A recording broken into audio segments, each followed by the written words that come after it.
Hello बच्चों, नमस्कार। रसायन विज्ञान की ऑनलाइन क्लास और अपने YouTube channel Vijendra sir chemistry में मैं आपका एक बार फिर से हार्दिक स्वागत करता हूं, अभिनंदन करता हूं। जैसा कि मैं आपको बताना चाहूँगा, अपना केमिस्ट्री का सॉलिड स्टेट फिजिकल केमिस्ट्री का ठोस अवस्था वाला चैप्टर चल रहा था। इससे पहले मैं इसकी 14 क्लासें आपको कंप्लीट करवा चुका हूँ। आज अपन इसकी 15 लेक्चर या 15वीं क्लास के बारे में बात करेंगे और इस क्लास के बाद में ये अपना चैप्टर ऑलमोस्ट कंप्लीट भी हो जाएगा।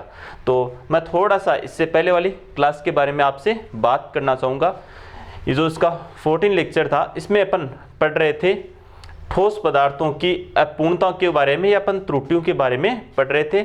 और मैंने आपको N प्रकार की और P प्रकार के दोनों प्रकार के वो अर्धचालकों के बारे में अर्धचालकों के बारे में अपना टॉपिक था। N प्रकार के और P प्रकार के अर्धचालकों के बारे में मैंने आपको बता दिया था और किस प्रकार से उनमें विद्युत धारा का प्रभाव होता है और क्या क्या उनके यूजेज रहते हैं। इससे पहले अपन ने त्रुटियों वाला पोर्शन क्या करा था, पूरा करा था। आज अपना होगा, आज की जो क्लास होगी वो क्लास होगी ठोसों में चुंबकीय गुणधर्म। अब ठोस पदार्थों के चुंबकीय गुणधर्मों के बारे में आज अपन आज की क्लास में पढ़ेंगे। तो आज की क्लास है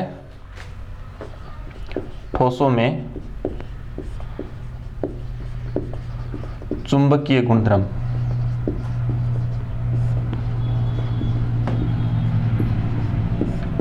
ये मैग्नेटिक प्रॉपर्टीज इन सॉलिड, ठोस पदार्थों में चुंबकीय गुणधर्म, इनके बारे में अपन स्टडीड आज अध्ययन करेंगे। अब देखो, कोई भी ठोस पदार्थ होता है, उसमें उस पदार्थ का निर्माण होता है परमाणु से और परमाणुओं में पाए जाते हैं इलेक्ट्रॉन। क्या पाए जाते हैं? परमाणुओं में इलेक्ट्रॉन।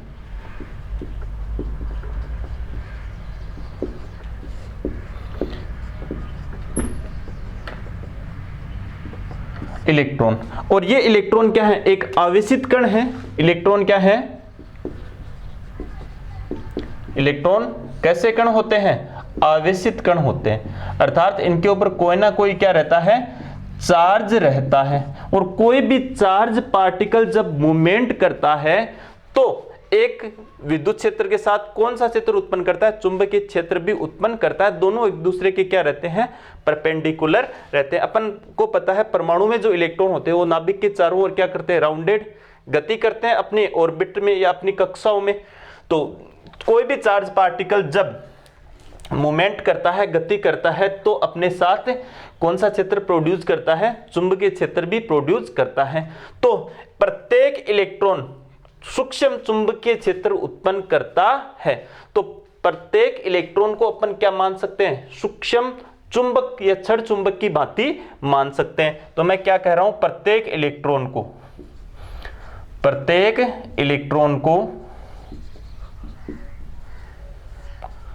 को छड़ चुंबक के समान, एक सूक्ष्म छड़ चुंबक के समान,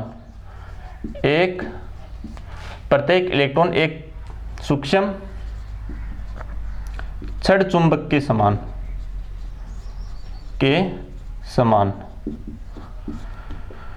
बिहेव करता है या व्यवहार करता है। क्लियर है बात सभी को? अब वहां पर इलेक्ट्रॉन क्या रहेंगे? अधिक रहेंगे, और तो वहां पर चुंबकीय गुणधर्म क्या हो जाएगा? उनका ज्यादा हो जाएगा, अर्थात चुंबकीय गुण का मान क्या हो जाएगा? अधिक हो जाएगा। मैं यूं कह रहा हूं, कोई भी ठोस पदार्थ होता है उसका निर्माण परमाणुओं से होता है। परमाणु में पाए जाते हैं इलेक्ट्रॉन, और इलेक्ट्रॉन है चार्ज पार्टिकल। ये जब नाभिक के चारों ओर चक्कर लगाते हैं तो चुंबकीय क्षेत्र प्रोड्यूस करते हैं। अब देखो, इलेक्ट्रॉन दो प्रकार की गतियां करता है। इलेक्ट्रॉन कितने प्रकार की गतियां करता है? इलेक्ट्रॉन दो प्रकार की गतियां करता है। दो प्रकार से गति करता है। जैसे पहली गति है इसकी कक्षीय गति।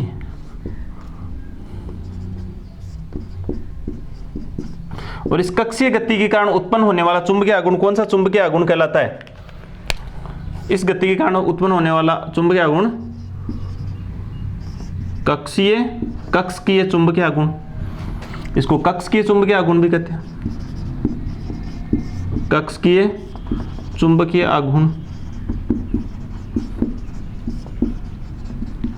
और एक इलेक्ट्रॉन की होती है दूसरी गति कौन सी करता है, इलेक्ट्रॉन अपने अक्ष पर भी घूमता रहता है, उसको अपन कहते हैं स्पिन मोशन या उसको कहते हैं अपन चक्रण गति या स्पिन मोशन, यह है ऑर्बिट मोशन।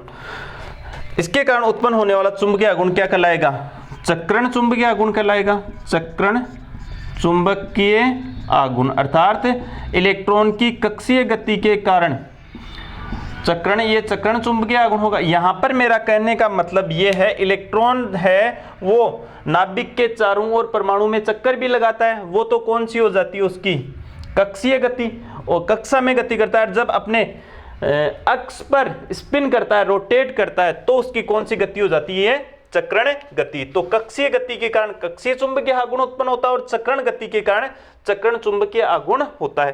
किसी भी परमाणु का कुल चुंबकीय आघूर्ण, चुंबकीय आघूर्ण को किससे दर्शाते हैं, चुंबकीय आघूर्ण को म्यू द्वारा दर्शाया जाता है, दर्शाया जाता है। कोई भी चुंबकीय आघूर्ण मैग्नेटिक मोमेंट होता है उसको किसके द्वारा दर्शाया जाता है, म्यू द्वारा, और इसका मात्रक बोर मैग्नेटोन होता है, बोर मैग्नेटोन होता है, बोर मैग्नेटोन या BM। इसका मात्रक क्या होता है, बोर मैग्नेटोन होता है, या फिर क्या कह सकते हैं अपन BM। एक BM का मान कितना होता है उसको अपन किस में कन्वर्ट कर सकते हैं, एम्पियर मीटर स्क्वायर में भी अपन क्या कर सकते हैं, उसको कन्वर्ट कर सकते हैं, या फिर मैं कहूं क्या कर सकते हैं, उसको बदल सकते हैं।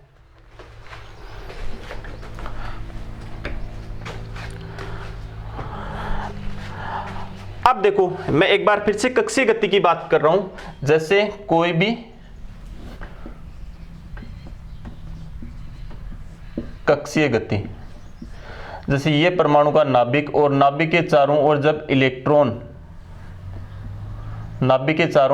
इलेक्ट्रॉन क्या करता है, चक्कर लगाता है, तो इसकी कौन सी गति है, ये इसकी कौन सी गति है, कक्षीय गति। और इसके कारण जो चुंबकीय आघूर्ण उत्पन्न होगा उसको क्या कहेंगे, कक्षीय चुंबकीय आघूर्ण, या इसको म्यू एल से दर्शाते हैं, कक्षीय या कक्षीय चुंबकीय आघूर्ण,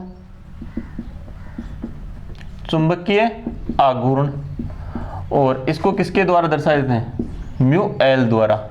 और जैसे कोई भी इलेक्ट्रॉन अपने अक्ष पर रोटेशन करता है, ये इलेक्ट्रॉन क्या है, अपने अक्ष पर साथ रोटेशन कर रहा है, तब इसका कौन सा चुंबकीय आघूर्ण होगा, ये चक्रण चुंबकीय आघूर्ण,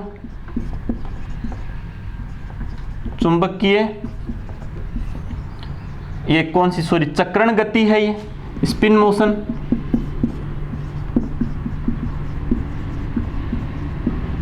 और इसके कारण जो चुंबकीय आघूर्ण होगा वो कौन सा हो जाएगा, चक्रण चुंबकीय आघूर्ण।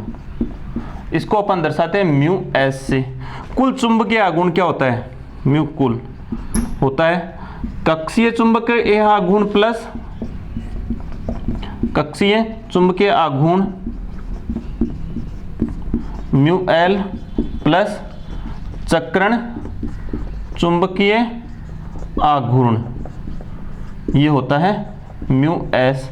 अर्थात म्यू कुल, किसी पदार्थ का कुल चुंबकीय आघूर्ण mu L plus mu S के योग के बराबर होता है। और इसका मात्रक अभी आपको मैंने बताया क्या होता है, बोर मैग्नेटोन।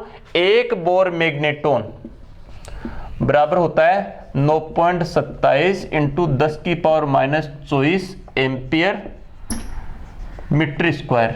ये ध्यान रखना, ये बड़ी इकाई है, इसको एम्पियर मीटर स्क्वायर में भी अपन बदल सकते हैं। एक बोर मैग्नेटोन बराबर होता है 9.27 इंटू 10⁻⁻24 एम्पियर मीटर स्क्वायर।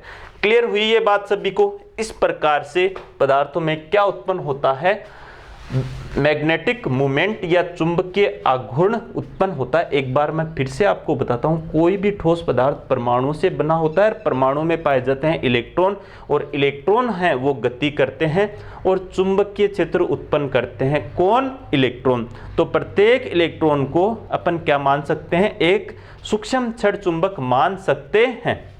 हाँ, इलेक्ट्रॉन कैसे चुंबकीय आघूर्ण उत्पन्न करते हैं? इलेक्ट्रॉन दो प्रकार की गतियों के कारण चुंबकीय आघूर्ण उत्पन्न करते हैं। एक तो इसका कौन सा होता है? ऑर्बिट मोशन, कक्षीय गति। जब ये परमाणु के नाभिक के चारों ओर वृत्ताकार कक्षाओं में गति करता है, उस समय कौन सी? कक्षीय गति। और उस दौरान जो चुंबकीय आघूर्ण उत्पन्न होगा उसको कौन सा चुंबकीय आघूर्ण कह देंगे? कक्षीय चुंबकीय आघूर्ण या म्यू एल कह देंगे ये।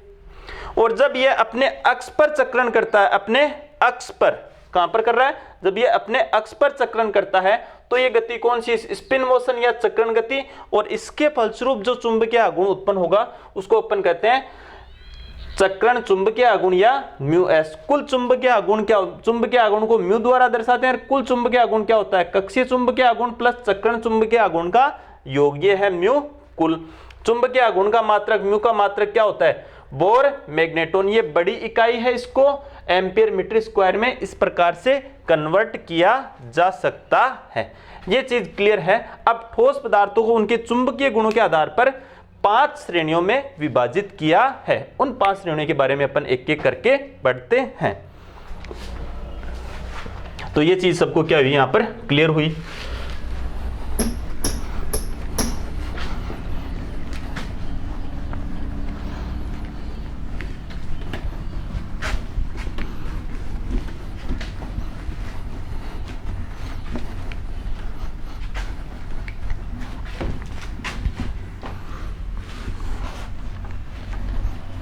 अब अपन बात करेंगे जो ठोस पदार्थ होते हैं, ठोस पदार्थों को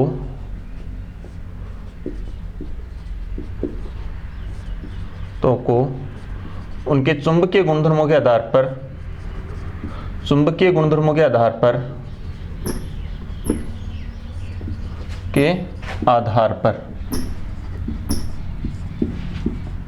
कुल 5 श्रेणियों में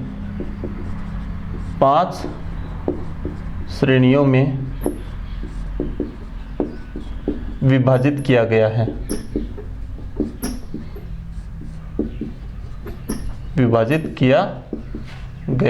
है। मेरा कहने का मतलब जो सॉलिड सब्सटेंस ठोस पदार्थ होते हैं उनको उनके चुंबकीय गुणधर्मों के आधार पर कितनी श्रेणियों में विभाजित किया है? 5 श्रेणियों में। ये 5 श्रेणियां कौन कौन सी हैं? एक बार मैं नाम लिख देता हूं। अनुचुंबकीय,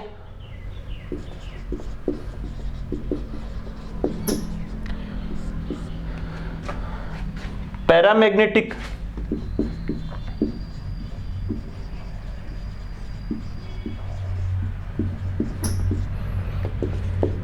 प्रतिचुंबकीय,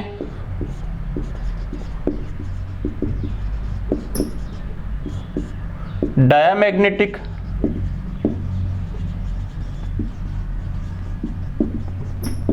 लोह चुंबकीय,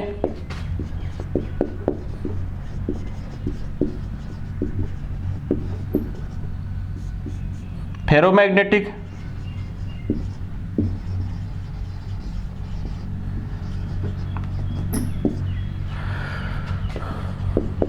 प्रतिलोह चुंबकीय,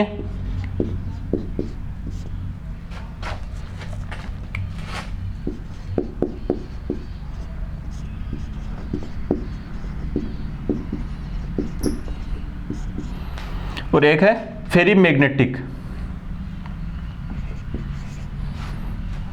इसको कहते हैं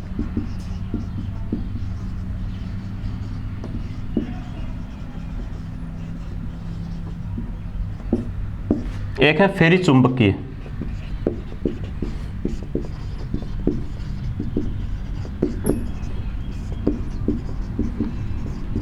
इस प्रकार से मैंने कहा ठोस पदार्थों को उनके चुंबकीय गुणधर्मों के आधार पर कितनी श्रेणियों में विभाजित किया गया है? कुल 5 श्रेणियों में विभाजित किया गया है। पहला है paramagnetic, diamagnetic, ferromagnetic, anti ferromagnetic और फेरी चुंबकत्व या फेरी चुंबकीय पदार्थ। क्लियर हुई बात। अब अपन क्या करते हैं, एक एक के बारे में, सबके बारे में डिस्कशन करते हैं। सबसे पहले मैं बात करता हूं पैरामैग्नेटिक।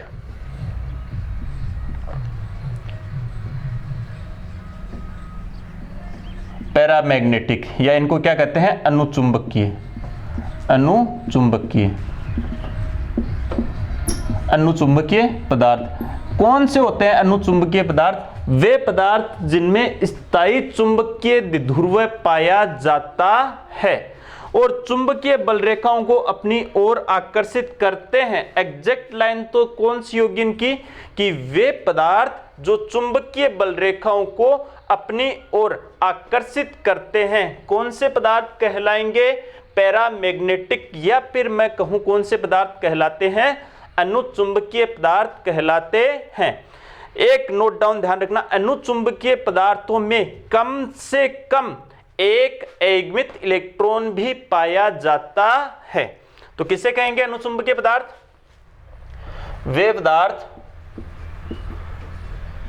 जो चुंबकीय बल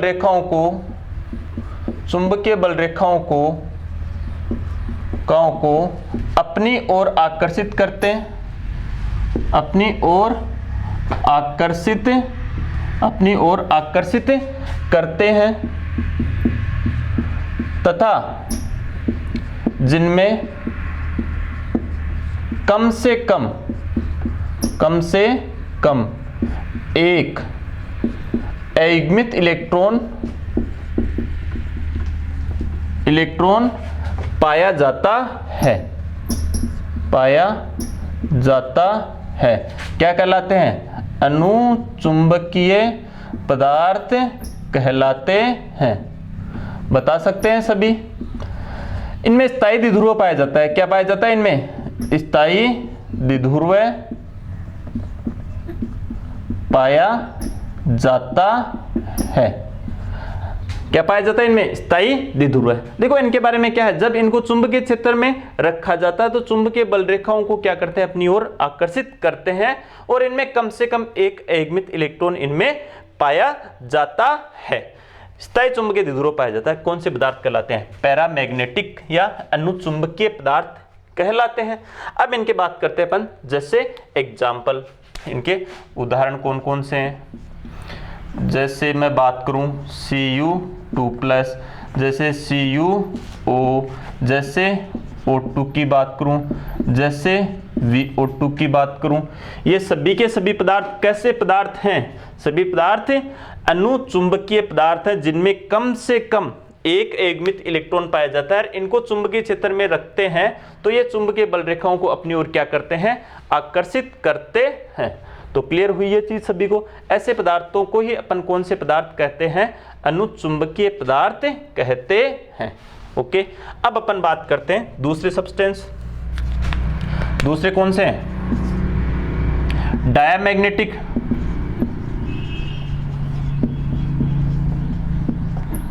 या डायामैग्नेटिज्म या प्रतिचुंबकीय या प्रतिचुंबकत्व पदार्थ किसे कहेंगे? वे पदार्थ जो चुंबकीय बल रेखाओं को प्रतिकर्षित करते हैं तथा जिनमें सभी इलेक्ट्रॉन युग्मित होते हैं। कौन से पदार्थ कहलाते हैं? प्रतिचुंबकीय पदार्थ कहलाते हैं। यह गुणधर्म प्रतिचुंबकत्व कहलाता है। जैसे वे पदार्थ जिनमें वे पदार्थ जो चुंबकीय बल रेखाओं को अपनी ओर आकर्षित करते हैं तथा जिनमें कम से कम एक एगमित इलेक्ट्रॉन पाया जाता है, अनुचुंबकीय पदार्थ, और यह गुणधर्म अनुचुंबकत्व कहलाता है। प्रतिचुंबकीय पदार्थ वे पदार्थ जो चुंबकीय बल रेखाओं को प्रतिकर्षित करते हैं तथा जिनमें सभी इलेक्ट्रॉन क्या पाए जाते हैं? युग्मित पाए जाते हैं, प्रतिचुंबकीय पदार्थ कहलाते हैं। और इनका यह गुणधर्म क्या कहलाता है? प्रतिचुंबकत्व कहलाता है। तो किसे कहेंगे? चुंबकीय बल रेखाओं को क्या करते हैं? वे पदार्थ जो चुंबकीय बल रेखाओं को प्रतिकर्षित करते हैं। चुंबकीय बल रेखाओं को क्या करते हैं? प्रतिकर्षित करते हैं तथा सभी इलेक्ट्रॉन इनमें युग्मित होते हैं। क्या होते हैं? युग्मित होते हैं। या फिर मैं कहूं इनमें अनपेड इलेक्ट्रॉन क्या रहते हैं, अब्सेंट रहते हैं, या फिर मैं कहूं अनुपस्थित रहते हैं। क्या कहलाते हैं, डायामैग्नेटिक पदार्थ कहलाते,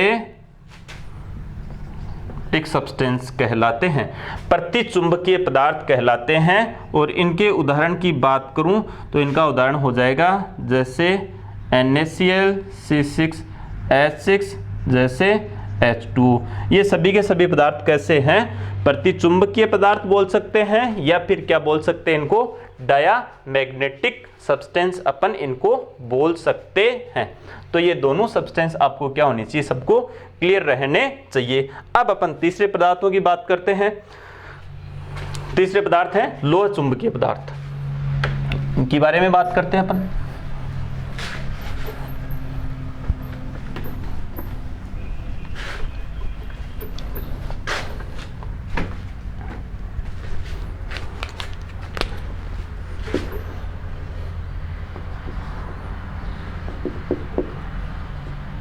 लोह चुंबकीय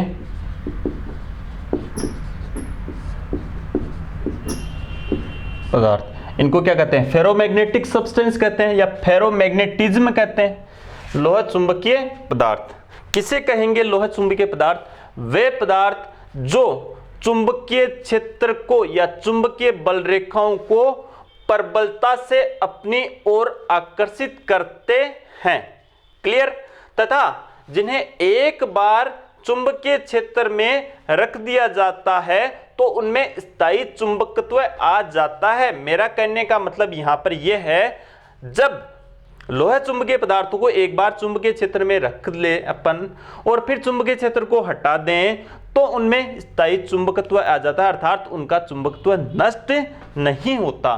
तो यह प्रश्न भी पूछा जा सकता है कि स्थायी चुंबक बनाने में कौन से पदार्थों का प्रयोग किया जाता है, लोह चुंबकीय पदार्थों का प्रयोग किया जाता है। इनमें ऐसा क्यों होता है, इनके एग्जाम्पल जैसे कोबाल्ट है, आयरन है, गैडोलियम है, ये निकिल है, ये पदार्थ कौन से पदार्थों में आते हैं, प्रतिलोह चुंबकीय पदार्थों में आते हैं। अब देखो इनमें ऐसा क्या होता है, देखो इनमें एक डोमेन्स की व्यवस्था पाई जाती है। लोह चुंबकीय पदार्थों में जो धातु आयन होते हैं वो छोटे छोटे खंडों में एक साथ समूहित हो जाते हैं और उन्हीं को अपन क्या कर देते हैं, डोमेन्स कर देते हैं। देखो इसको समझना एक बार आप, किसे कहेंगे लोह चुंबकीय पदार्थ, वे पदार्थ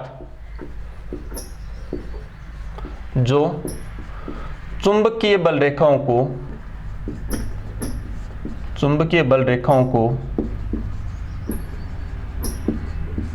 को प्रबलता से अपनी ओर आकर्षित करते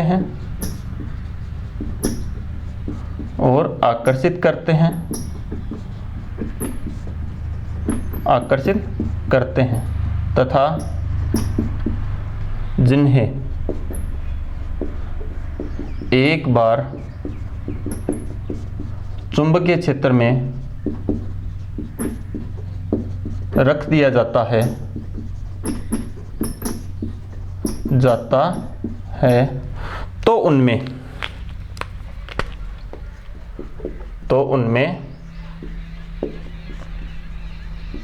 स्थायी चुंबकत्व आ जाता है। क्या कहलाते हैं, फेरोमैग्नेटिक लोह चुंबकीय पदार्थ कहलाते हैं। लोह चुंबकीय पदार्थ कहलाते हैं, कौन से पदार्थ कहलाते हैं, लोह चुंबकीय पदार्थ कहलाते हैं। क्लियर हुई बात। और इनका उपयोग यानी स्थायी चुंबक बनाने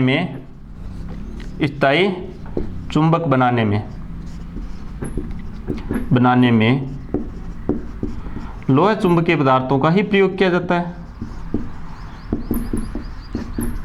लोह चुंबकीय पदार्थों का यूज होता है या लोह चुंबकीय पदार्थों का प्रयोग किया जाता है। यानी स्थायी चुंबक बनाने में कौन से पदार्थों का प्रयोग किया जाता है? लोह चुंबकीय पदार्थों का ही प्रयोग किया जाता है।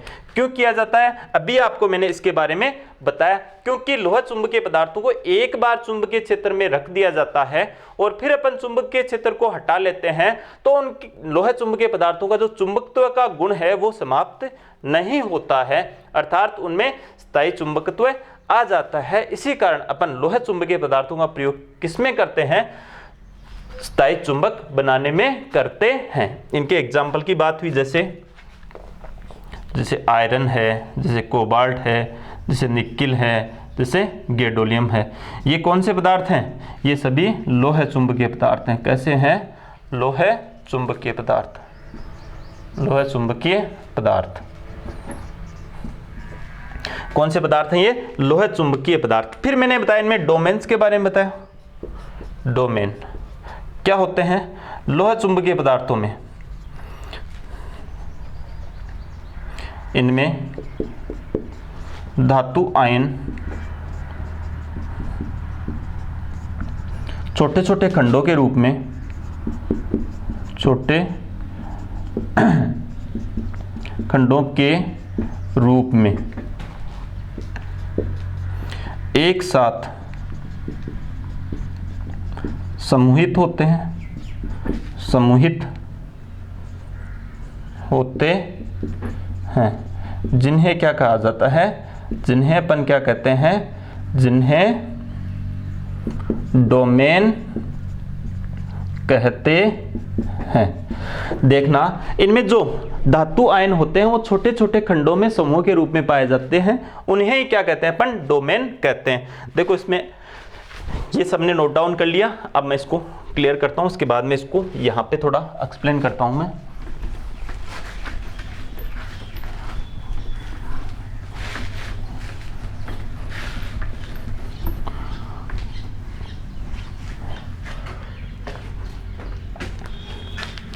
जैसे लोह चुंबकीय पदार्थों में धातु, जैसे मैं एक बात बताऊं आपको,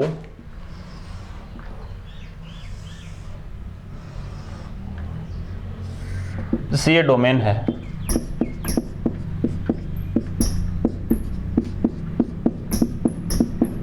ये एक डोमेन है, अव्यवस्थित है ये डोमेन। अब इनमें अगर अपन एक बार चुंबकीय क्षेत्र लगा दें, एक बार इसके ऊपर चुंबकीय क्षेत्र अपन अप्लाई करें, तो ये जो डोमेन्स हैं, जैसे चुंबकीय क्षेत्र ये लगाए, चुंबकीय क्षेत्र, और ये चुंबकीय क्षेत्र की दिशा ये हो जाएगी चुंबकीय क्षेत्र की दिशा, तो ये सभी के सभी डोमेन्स चुंबकीय क्षेत्र की दिशा की ओर क्या हो जाते हैं? संरेखित हो जाते हैं। तो क्या हो रहे हैं? चुंबकीय क्षेत्र की दिशा में संरेखित क्या हो रहे हैं? चुंबकीय क्षेत्र की दिशा में क्या हो रहे हैं? ये संरेखित हो रहे हैं, अर्थात चुंबकीय क्षेत्र की दिशा की ओर क्या हो रहे हैं? ये संरेखित हो रहे हैं। अब अगर इनका चुंबकीय क्षेत्र या फिर मैं कहूं बाह्य चुंबकीय क्षेत्र अपन हटा भी लें तो इनके संरेखण की दिशा क्या रहेगी?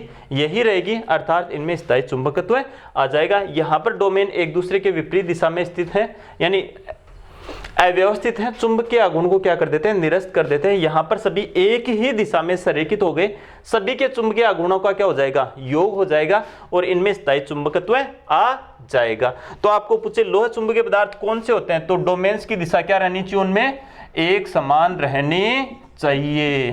तो ये पदार्थ कौन से होते हैं?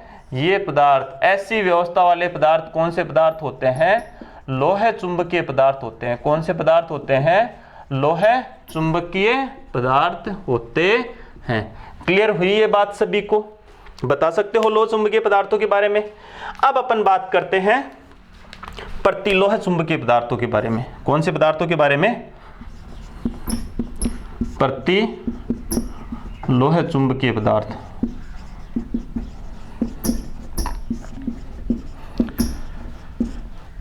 Anti ferromagnetic substance. देखो इन पदार्थों में क्या होता है, जो डोमेन्स होते हैं वो एक दूसरे के विपरीत दिशा में स्थित होते हैं। इनमें जो डोमेन्स होते हैं वो लो चुंबकीय पदार्थों के समान ही होते हैं। डोमेन तो कैसे होते हैं, डोमेन तो लोह चुंबकीय पदार्थों के समान ही होते हैं, लोह चुंबकीय पदार्थों के समान ही होते हैं, तो के समान ही होते हैं, परंतु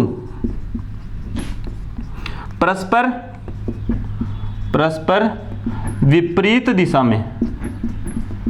में अभिविन्यासित रहते हैं, अभिविन्यासित होने के कारण एक दूसरे के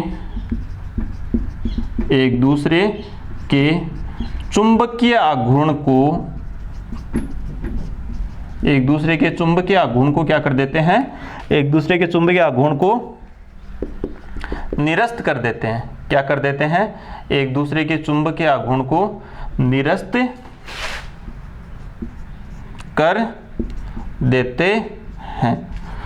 जैसे मैं बताऊं, प्रतिलोह चुंबकीय पदार्थ, इसका एग्जाम्पल जैसे मैग्नीज ऑक्साइड ही है, MnO क्या है, मैग्नीज ऑक्साइड। जैसे इसका एग्जाम्पल देखना, ये जैसे कोई प्रतिलोह चुंबकीय पदार्थ है, इसमें ये दिशा होगी डोमेन्स की, एक की दिशा ये, दूसरा इसके विपरीत, तीसरा इसके विपरीत, चौथा इसके विपरीत, पांचवा इसके विपरीत, छठवां इसके विपरीत। तो अगर अपने को डोमेन्स की यह व्यवस्था मिल जाए, कैसे हैं लोह, इनके डोमेन्स है तो कैसे लोह चुंबकीय पदार्थों के समान ही हैं, लेकिन एक दूसरे के विपरीत दिशा में अभिविन्यासित होने के कारण परस्पर एक दूसरे के चुंबकीय आघूर्ण को क्या कर देते हैं, निरस्त कर देते हैं। इसी कारण ये कौन से हैं, प्रतिलोह चुंबकीय पदार्थ। कौन से हैं ये, प्रतिलोह चुंबकीय पदार्थ, लोह चुंबकीय पदार्थ। इसका एग्जाम्पल अपने को क्या याद रखना है, MnO मैग्नीज ऑक्साइड, इसका एग्जाम्पल अपनों को ध्यान रखना है। क्लियर है बात सभी को। तो इस प्रकार से आपको ये चारों नोट्स में इसी तरह से नोट डाउन करना है। अब एकमात्र एक बचा है, इसका आप स्क्रीनशॉट ले सकते हो या फिर वीडियो को पॉज करके इसको लिख सकते हो। अंतिम बचा है वो है फेरी चुंबकत्व या फेरी चुंबकीय पदार्थ।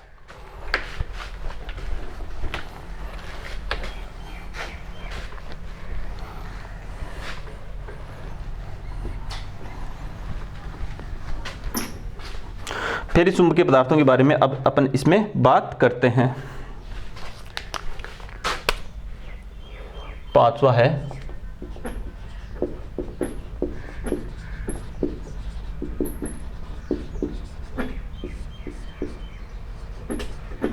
या इसको क्या कहते हैं, फेरी चुंबकत्व।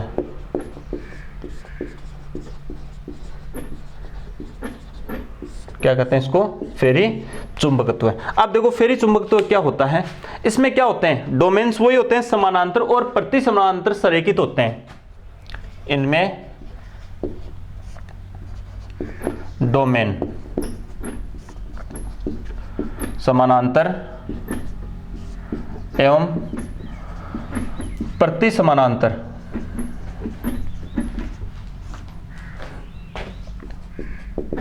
संरेखित होते हैं, संरेखित होते हैं।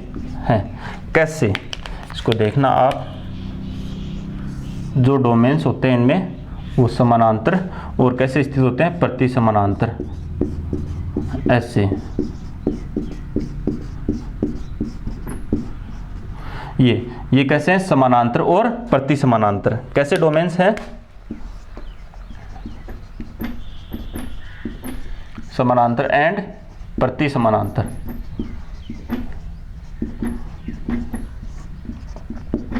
डोमेन, तो ऐसे डोमेन आ जाएं तो वो कौन से सब्सटेंस होंगे, वो होंगे फेरी मैग्नेटिज्म या फेरी चुंबकत्व या फेरी चुंबकीय पदार्थ। अब देखो इनका चुंबकीय आघूर्ण, इनका चुंबकीय आघूर्ण, चुंबकीय आघूर्ण लोह चुंबकीय पदार्थों से कम होता है।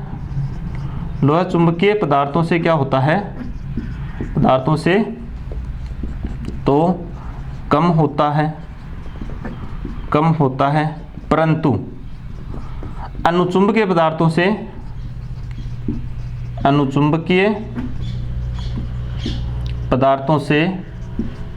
अधिक होता है। अनुचुंबकीय पदार्थों से क्या होता है? अधिक होता है।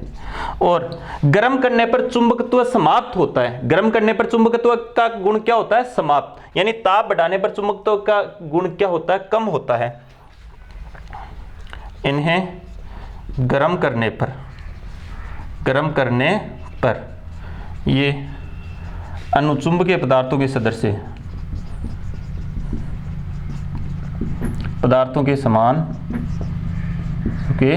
समान व्यवहार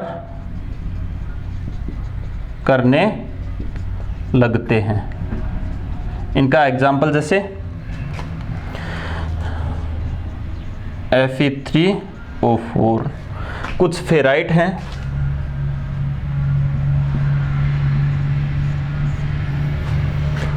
वो भी क्या दर्शाते हैं?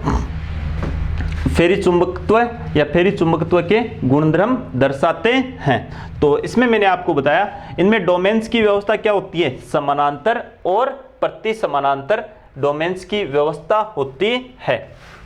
जैसे ये बताइए समानांतर और कैसे ये प्रति समानांतर डोमेन्स की व्यवस्था है। इनका चुंबकीय आघूर्ण, इसका एग्जाम्पल आपको मैंने बता दिया। हाँ, ये एग्जाम्पल नीचे बताया ना आपको। इसमें चुंबकीय आघूर्ण लो चुंबकीय पदार्थों से तो क्या होता है? कम होता है, परंतु इनका चुंबकीय आघूर्ण अनुचुंबकीय पदार्थों की तुलना में अधिक होता है। और इन्हें गर्म करने पर, मैंने कहा गर्म करने पर चुंबकत्व का गुण क्या होता है? समाप्त होता है। अर्थात अगर अपन फेरी चुंबकीय पदार्थों को भी यदि अपन गर्म करते हैं तो इनके चुंबकत्व का गुण भी क्या होता है? समाप्त। इनमें भी चुंबकीय गुणधर्म क्या होने लग जाते हैं? समाप्त होने लग जाते हैं।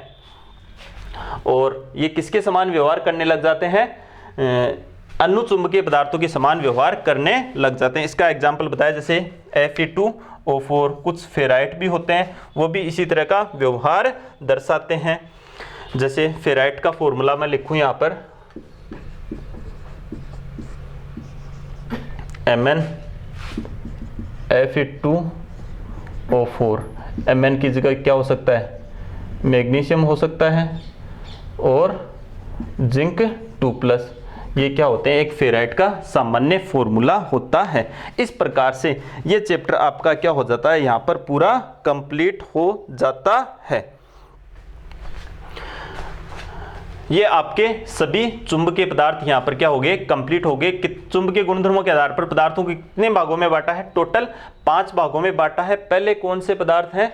अनुचुंबकीय पदार्थ। वे पदार्थ जो चुंबकीय बल रेखाओं को अपनी ओर आकर्षित करते हैं तथा जिनमें कम से कम एक अयुग्मित इलेक्ट्रॉन पाया जाता है, स्थायी चुंबकीय द्विध्रुव उनमें पाया जाता है। फिर उसके एग्जाम्पल वो अनुचुंबकीय पदार्थ और उनका एक गुणधर्म अनुचुंबकत्व कहलाता है। प्रतिचुंबकीय पदार्थ वे पदार्थ जो चुंबकीय बल रेखाओं को प्रतिकर्षित करते हैं तथा जिनमें एक भी अयुग्मित इलेक्ट्रॉन नहीं पाया जाता है, अर्थात सभी इलेक्ट्रॉन क्या रहते हैं? पेड रहते हैं, या फिर मैं कहूं क्या रहते हैं?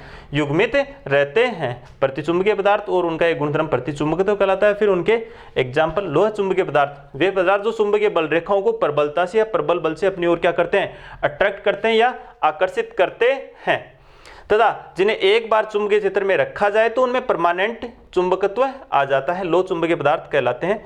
इन जैसे आयरन, कोबाल्ट, निकेल, गैडोलियम इनके एग्जाम्पल है। इनके बारे में बताया। डोमेन्स की बात करी, इनमें जो धातुएं हैं ना छोटे खंडों में एक साथ सम्मिलित होते हैं, उन्हीं को क्या कहते हैं? डोमेन कहते हैं। डोमेन अव्यवस्थित रहते हैं जब तक चुंबकीय क्षेत्र नहीं लगाया जाए, और एक बार चुंबकीय क्षेत्र लगाया जाए तो सभी डोमेन्स चुंबकीय क्षेत्र की दिशा की ओर क्या हो जाते हैं? संरेखित हो जाते हैं। अब चुंबकीय क्षेत्र हटा लेने पर भी इनमें परमानेंट चुंबकत्व आ जाता है। क्लियर हुई बात सभी को? फिर प्रति लोह चुंबकीय पदार्थ डोमेन्स क्या होते हैं? एक लोह चुंबकीय पदार्थों के समान ही होते हैं, लेकिन दिशा विपरीत होने के कारण चुंबकत्व का एक दूसरे के चुंबकीय आघूर्ण को क्या कर देते हैं? निरस्त कर देते हैं। मैग्नीज ऑक्साइड इसका एग्जाम्पल बताया।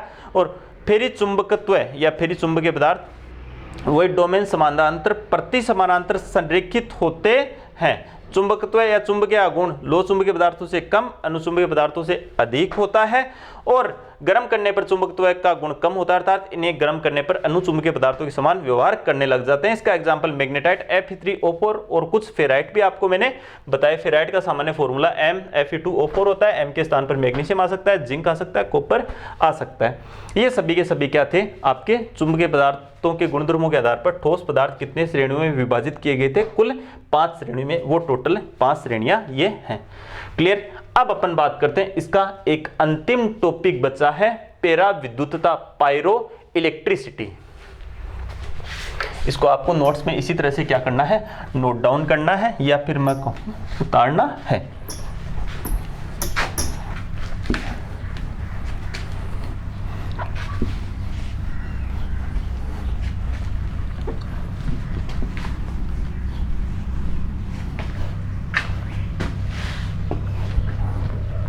अब इसका एक ही टॉपिक बचा है आपका पैरा विद्युतता, या फिर मैं कहूं पायरो इलेक्ट्रिसिटी।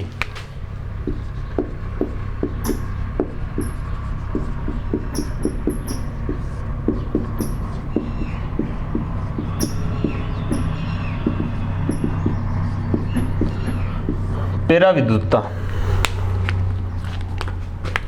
या इसको अपन कहते हैं पायरो इलेक्ट्रिसिटी। देखो ग्रीक शब्द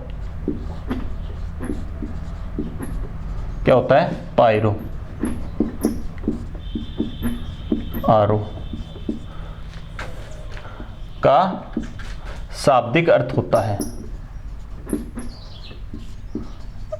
है आग। क्या है, आग। और इलेक्ट्रिसिटी का मतलब क्या होता है, सिटी मतलब विद्युतता। तो पैरा विद्युतता का शाब्दिक अर्थ क्या हो गया, पैरा विद्युतता का शाब्दिक अर्थ क्या होता है,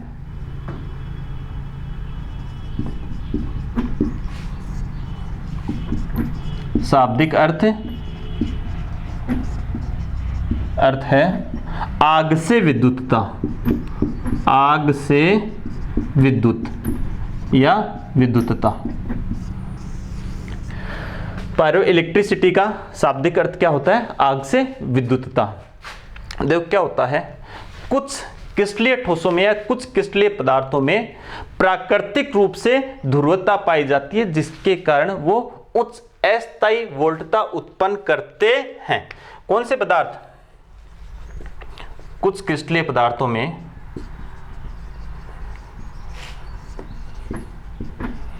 प्राकृतिक रूप से ध्रुवता पाई जाती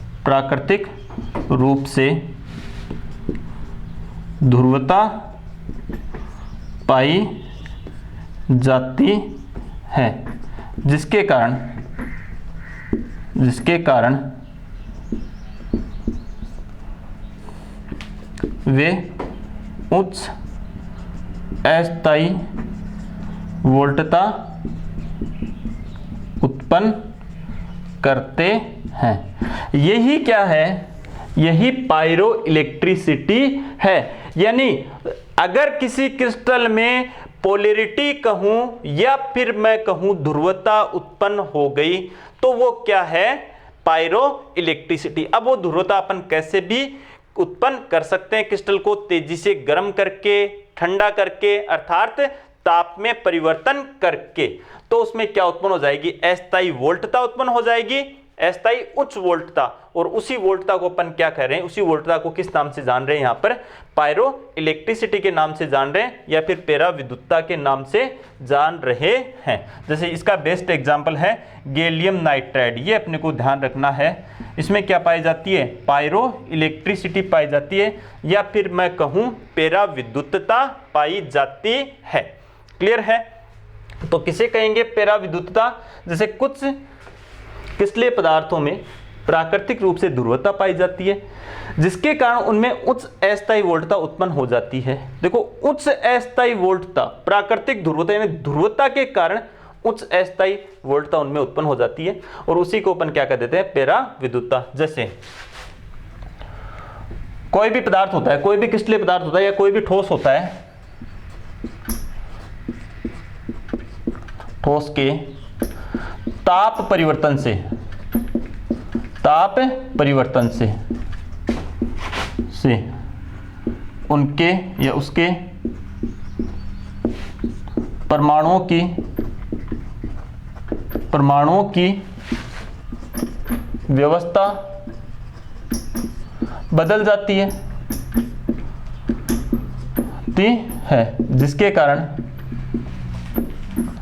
जिसके कारण उसमें ध्रुवता उत्पन्न हो जाती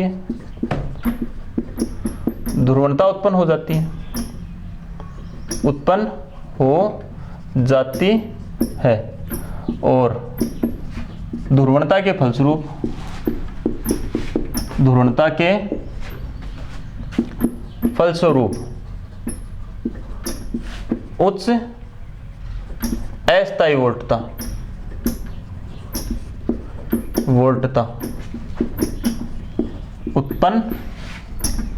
वोल्टता उत्पन्न हो जाती है और वही क्या है, पायरो इलेक्ट्रिसिटी, या फिर क्या कहें, उसी को अपन क्या कह रहे हैं, पराविद्युतता कहते हैं। अगर क्रिस्टल का ताप स्थिर रखे तो पराविद्युतता समय के साथ घटती जाती है। क्या कह रहा हूं, यदि क्रिस्टल का ताप स्थिर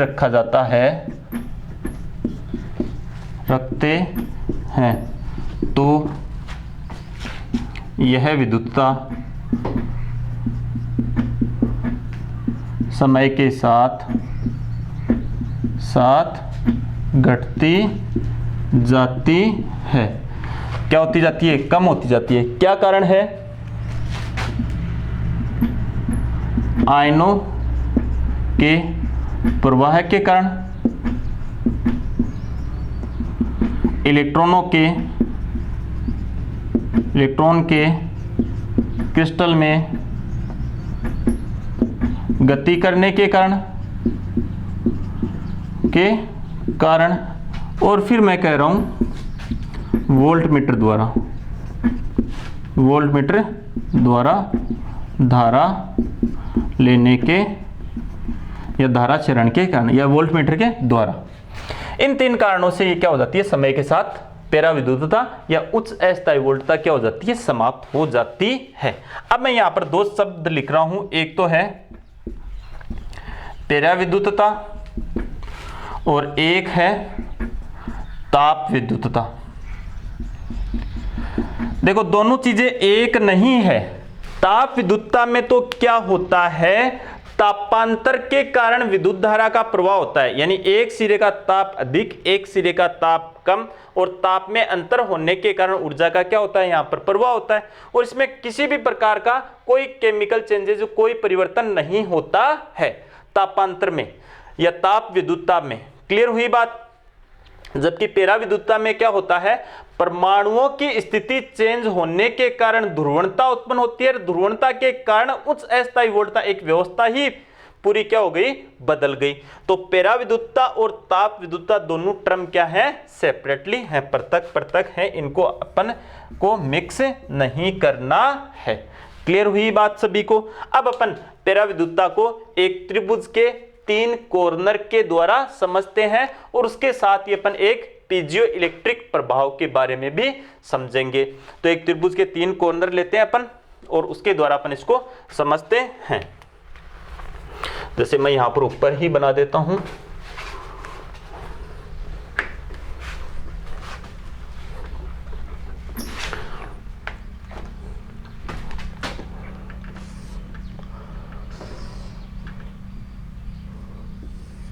जैसे ये कोई गतिज कॉर्नर है,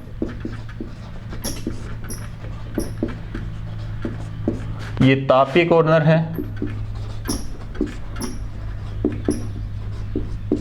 और ये है विद्युत कॉर्नर।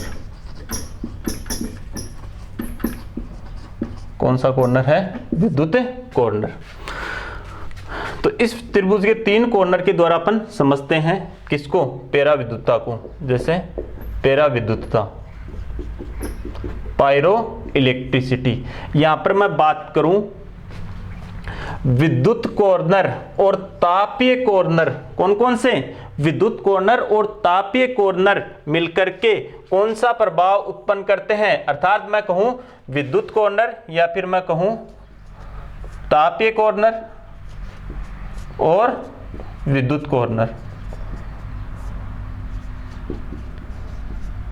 ये दोनों कॉर्नर मिलकर के कौन सा प्रभाव उत्पन्न करते हैं?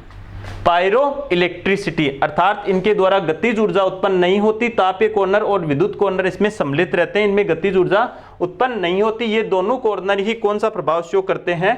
ये दोनों कॉर्नर, तापीय कॉर्नर और फिर कौन सा है ये? विद्युत कॉर्नर। ये दोनों कॉर्नर कौन सा इफेक्ट शो करते हैं?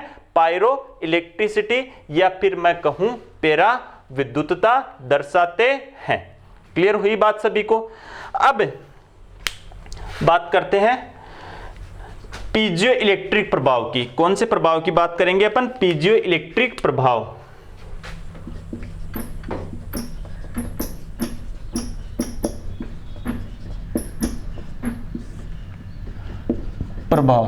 अब देखो यहां पर भी अपने को त्रिभुज के कितने कॉर्नर काम में आएंगे? यहां पर भी अपने त्रिभुज के दो ही कॉर्नर काम में आएंगे। वो दो कॉर्नर त्रिभुज के कौन कौन से होते हैं उनके बारे में अपन बात करते हैं।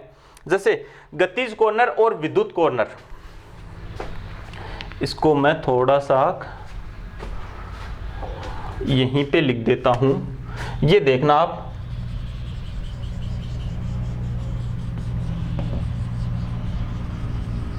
ये दोनों कॉर्नर त्रिभुज के कौन से कॉर्नर? गतिज कॉर्नर और विद्युत कॉर्नर। ये कौन सा प्रभाव शो करते हैं?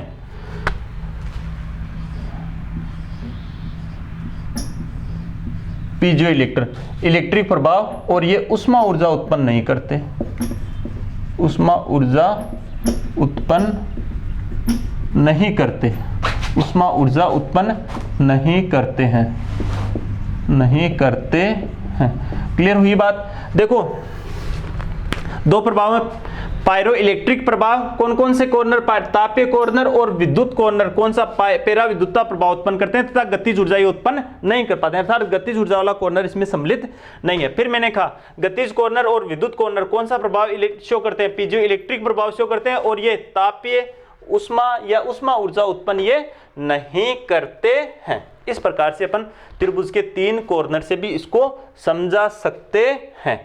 कुछ पायरो इलेक्ट्रिक पदार्थों के एग्जाम्पल दे रखे हैं, जैसे सीजियम नाइट्रेट है, गैलियम नाइट्राइड है, और भी कई एग्जाम्पल है। तो अपने को ये एक दो एग्जाम्पल इसके क्या रखने हैं? ध्यान में रखने। पायरो इलेक्ट्रिक प्रभावों के एग्जाम्पल जैसे लिथियम टर्थेलेट है, ये सभी के सभी क्या दर्शाते हैं? पायरो इलेक्ट्रिक प्रभाव दर्शाते हैं या पेरा विद्युतता दर्शाते हैं। अब देखो इस प्रकार से यह आपका चैप्टर हो गया है पूरा कंप्लीट ठोस अवस्था वाला। एक बार फिर से मैं पेरा विद्युतता के बारे में बताता हूं। ग्रीक शब्द पायरो का शाब्दिक अर्थ होता है आग, और इलेक्ट्रिसिटी का आप जानते हो सभी विद्युतता होता है, अर्थात आग से विद्युतता। पायरो इलेक्ट्रिसिटी मतलब आग से विद्युतता। ये इस शब्द का क्या है? शाब्दिक अर्थ है। क्लियर है? कोई दिक्कत नहीं है। क्या होता है? जैसे एक जनरल शब्द पायरो इलेक्ट्रिसिटी क्या है? कुछ क्रिस्टलीय पदार्थों में प्राकृतिक रूप से ध्रुवता पाई जाती है, जिसके कारण उनमें उच्च अस्थायी वोल्टता उत्पन्न हो जाती है, और वही क्या है? पेरा विद्युतता। तो एक ध्रुवता, पोलैरिटी एक मूल कारण है किसका? पायरो इलेक्ट्रिसिटी का। तो ध्रुवणता कैसे उत्पन्न करें? जैसे कुछ क्रिस्टलीय पदार्थ होते हैं, उनके तापमान में तेजी से परिवर्तन करा जाए, तापमान तेजी से बढ़ाया जाए, तो उनके परमाणु की स्थिति क्या हो जाएगी? बदल जाएगी, अर्थात उनमें ध्रुवणता चेंज हो जाएगी। जैसे इधर उधर हुए, प्लस माइनस का अंतर हुआ, तो क्या उत्पन्न हुई? उनमें ध्रुवता, और उस ध्रुवता के कारण उच्च अस्थायी वोल्टता उत्पन्न हो जाती है। वही क्या है? पायरो इलेक्ट्रिसिटी है। क्रिस्टल का टेम्परेचर स्थिर रखें तो पेरा विद्युतता समय के साथ घटती जाती है, जिसके तीन कारण बताए। आयनों के प्रवाह के कारण, वायु में प्रवाह के कारण, इलेक्ट्रॉन के क्रिस्टल में गति के कारण, और वोल्टमीटर द्वारा कुछ धारा क्षरण के कारण। ये चीजें मैंने आपको यहां पर बताई है। फिर आपको बताया ये पैराविद्युता को एक कॉर्नर त्रिभुज के 3 कॉर्नर से समझते हैं। अब 2 कॉर्नर है, विद्युत कॉर्नर और एक कौन सा है, तापीय कॉर्नर। ये तो कौन सा प्रभाव दर्शाते हैं, पायरोइलेक्ट्रिक प्रभाव, और क्या उत्पन्न नहीं करते, गतिज ऊर्जा उत्पन्न नहीं करते। पीजियो इलेक्ट्रिक प्रभाव, कौन कौन से कॉर्नर, विद्युत कॉर्नर और गतिज कॉर्नर, ये उष्मा ऊर्जा उत्पन्न नहीं करते। फिर लास्ट में इनके एग्जाम्पल, पायरोइलेक्ट्रिक इफेक्ट दर्शाने, गैलियम नाइट्राइड बताया, सीजियम नाइट्रेट बताया, लिथियम टर्थेलेट बताया। ये क्या है इसके एग्जाम्पल। इस प्रकार से ये चैप्टर आपका हो गया है कंप्लीट। तो ये 3 चैप्टर मैं पूरे कंप्लीट आपको करवा चुका हूं। अब इसके आपको सभी को लघुत्रात्मक, अति लघुत्रात्मक और बड़े वाले क्वेश्चन और अंकीय क्वेश्चन जो न्यूमेरिकल है वो भी सबको क्या करने हैं, सोल्व करने हैं। कल मैं इसको आगे आपसे सोल्व करवाऊंगा। आज की क्लास में बस इतना ही। थैंक यू, धन्यवाद।